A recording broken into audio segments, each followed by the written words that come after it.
Hey folks, today I got a video for you about the HomePods as home theater speakers. If you've watched the channel for a while, you'll know that the HomePods weren't very impressive to me when they first came out.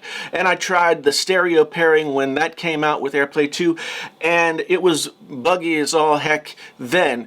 But just recently, Apple gave us the ability to pair the HomePods with the Apple TV to act as a home theater system. And the cool possibility with this is that using Apple's DSP that senses where the speakers are in the room and everything like that, there's nowhere that you can put them that will sound bad. Now, I bought two HomePods again so that I could see how well this worked.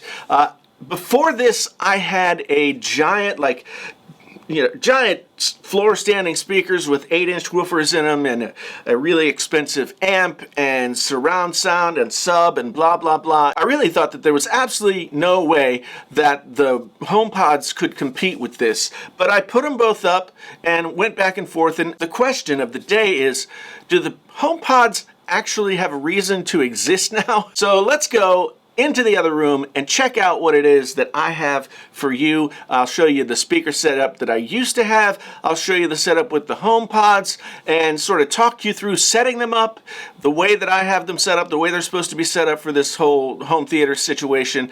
And then at the end, I'll give you my thoughts on whether or not I think they're any good. The first thing we're going to do is take a look at what the system is and what it was, and then we will go through how to set it up. So this is what the actual system was. So we got two giant clip speakers with two 8-inch woofers and a Tritrix horn tweeter.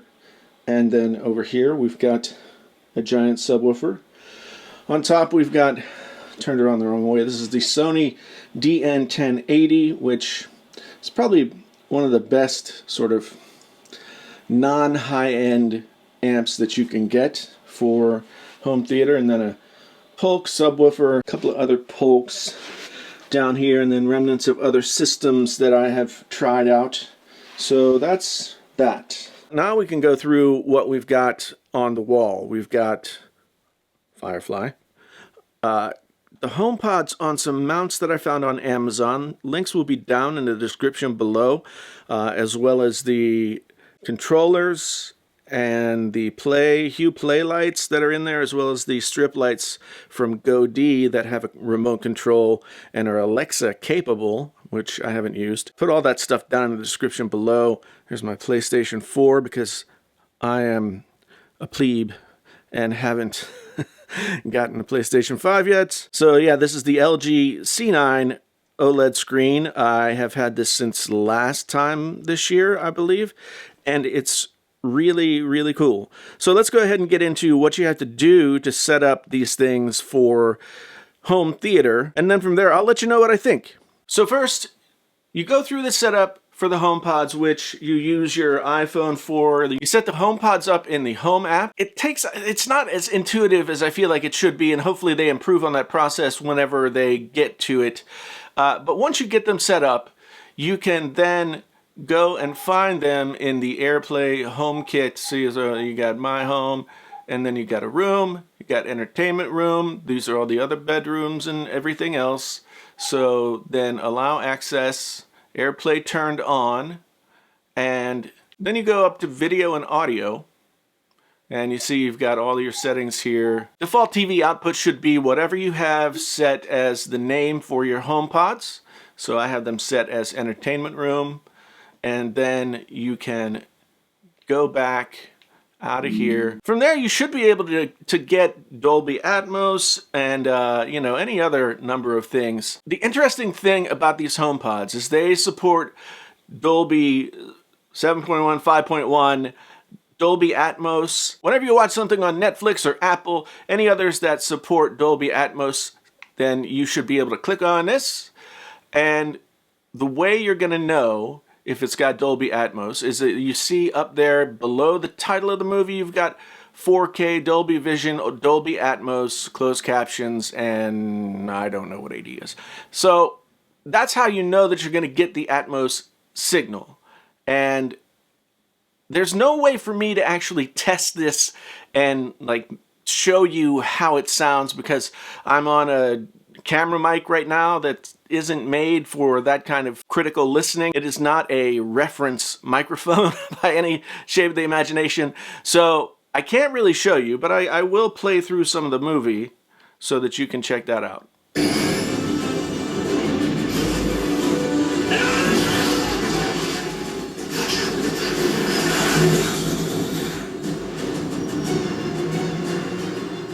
Other things.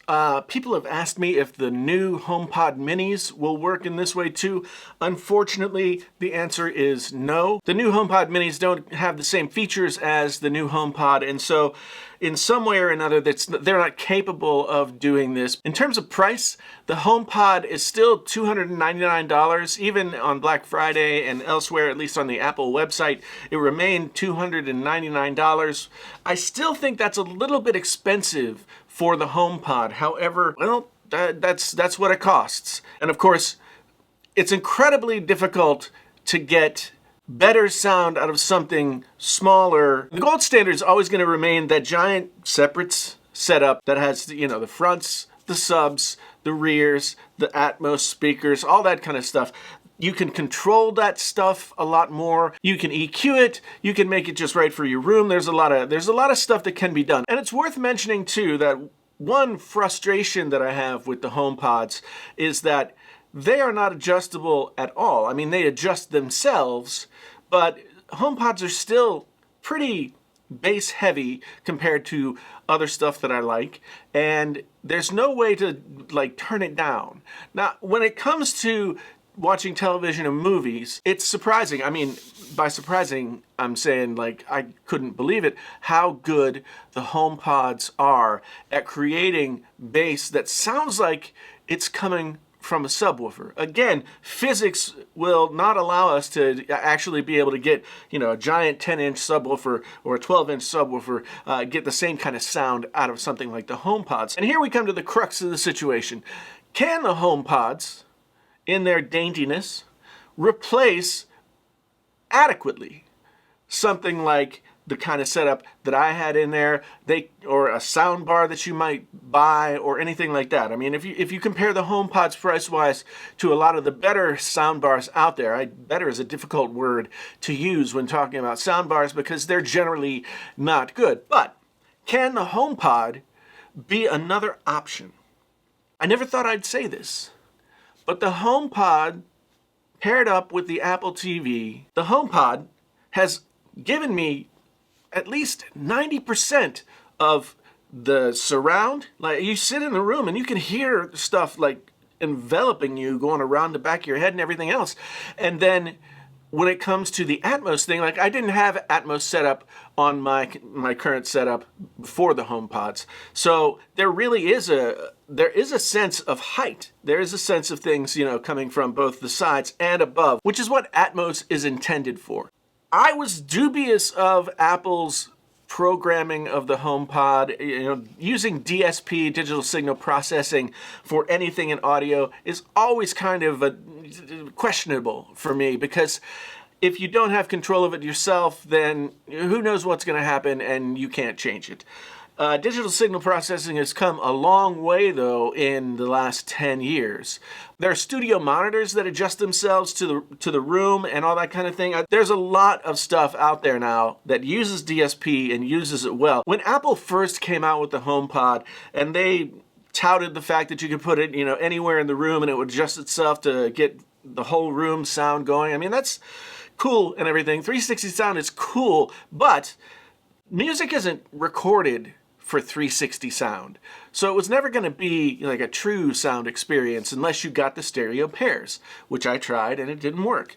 But now that the HomePod has matured over these last few years and this home theater implementation has been put into the firmware, it's actually probably the second best home theater experience I've had, second only to my whole setup with surround sound speakers and all that kind of stuff. Before I put them up on the stands that are there now, I had them just sitting on the TV stand beside the giant speakers, and I gotta tell you, it was almost like the HomePods weren't on and it was still the big speakers. Now, if you A/B these things together, you'll notice that there's a lot more range, there's a lot more possibility with the giant system. But if you can get 90% of what you get from that giant system from something that is, the size of a coffee can attached to your wall, it's really hard to argue with that. I've had multiple soundbars over the years, and they've all been some variation of okay to completely mediocre to just not good at all. And there's no telling which one is which. You would think that Samsung would make great soundbars, but the soundbars I've heard from Samsung are not really all that great. But then a company like Vizio makes really incredible soundbars for $100. It doesn't make any sense. There's no rhyme or reason why one soundbar would be better than the next. I tried I think it was $1,200. I tried the $1,200 LG Atmos giant thing, and it wasn't really all that good. It went nowhere near what the HomePods are doing. At this point, I'm going to sell off all that giant stuff to make more room in my house, which is, it's not a big house. And so the more room we can get, the better. With the HomePod setup that we have now, we've gained back 3 or 4 feet of the room where we have our entertainment center, and it's not a big room. The HomePods are perfect for the size room that we have, which is probably 10 by 12 or so, something like that. They might not work well for a larger room. I don't have a larger room, so I can't say. All I can say is, in my experience, there have been a couple of weird things about the HomePods. It was a little fiddly to get the whole thing set up. Setting things up in that Apple Home app, like I said before, is not all that intuitive. And then there's something that happens only with some apps in the Apple TV where you'll press play, and then the HomePod and the Apple TV will have to sync up for a couple of seconds before the video starts. That to me is not that big a deal. It takes a week or two to kind of get used. Oh, is something wrong? To get used to it not happening. But that's a small price to pay. That's something that could be improved with further updates. So to end up the question, does the HomePod have a reason to exist now? Does it perform this home theater function beyond expectations? Yes, it absolutely does. I figured I was going to get these HomePods, listen to this, be intrigued by it but not convinced, and send them back, but instead I'm getting rid of my giant system and using the HomePods and not losing that much at all.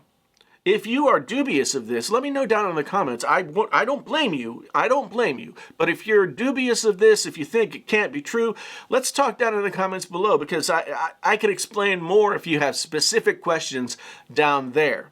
Otherwise, thanks so much for being here. I really do appreciate it. If you've been here and watched this whole thing, why don't you hit the subscribe button and that notification bell so you know when more videos are coming on Apple-related stuff, audio-related stuff, all kinds of good tech talk.